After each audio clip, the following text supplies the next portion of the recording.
Hello guys, welcome to Thangam channel. இன்றைக்கி நம்ம என்ன பார்க்க போகிறோம்னா, ரொம்ப ஈஸியான முறையில் தக்காளி தொக்கை எப்படி வைக்கிறதுன்னு பார்க்கலாம். அதுக்கு தேவையான பொருட்கள் 5 சைஸ் பெரிய தக்காளி, எண்ணெய், குழம்புத்தூள், உப்பு, கடுகு, மஞ்சள் தூள், கருவேப்பிலை, கொத்தமல்லி, ஒரு பூண்டு முழுசு இடித்தது, 1 ஸ்பூன் சாம்பார் பொடி. அடுப்பு ஆன் பண்ணிக்கலாம். இப்போது அடுப்பு ஆன் பண்ணிட்டேன். கடாய் காஞ்சிருச்சு. 5 டேபிள் ஸ்பூன் எண்ணெய் ஊற்றிக்கலாம். கொஞ்சம் எண்ணெய் விட்டால் தான் நல்லாயிருக்கும். எண்ணெய் காஞ்சிருச்சு. இப்போ கடுகு 1 ஸ்பூன் ஆட் பண்ணிக்கலாம். கடுகு பொரிஞ்சிருச்சு. இப்போ கருவேப்பிலை போட்டுக்கலாம். கருவேப்பிலை பொரிஞ்சிருச்சு. இப்போ தக்காளியை போட்டுக்கலாம். இப்போ கடுகு 1 ஸ்பூன் ஆட் பண்ணிக்கலாம். கடுகு பொரிஞ்சிருச்சு. இப்போ கருவேப்பிலை போட்டுக்கலாம்.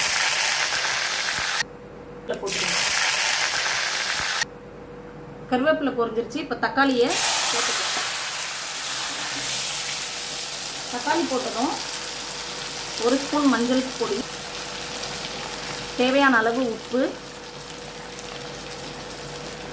இது நல்லா வதங்கினதும் இடிச்ச பூண்டை அதில் போட்டுக்கலாம். நல்லா வதங்கினதும் தக்காளி நல்லா வதங்கிடுச்சு. இப்போ மிளகாய் தூள் 1 ஸ்பூன் சாம்பார் பவுடர் நல்லா வதங்கணும்.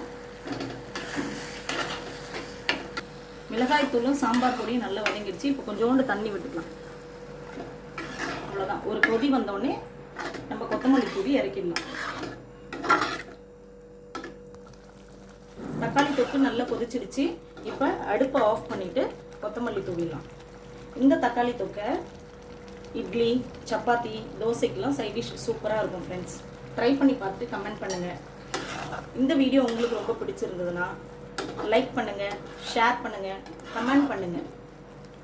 தங்கம் சேனலை சப்ஸ்கிரைப் பண்ணுங்கள். பக்கத்தில் இருக்க பெல் ஐக்கானை கிளிக் பண்ணுங்கள்.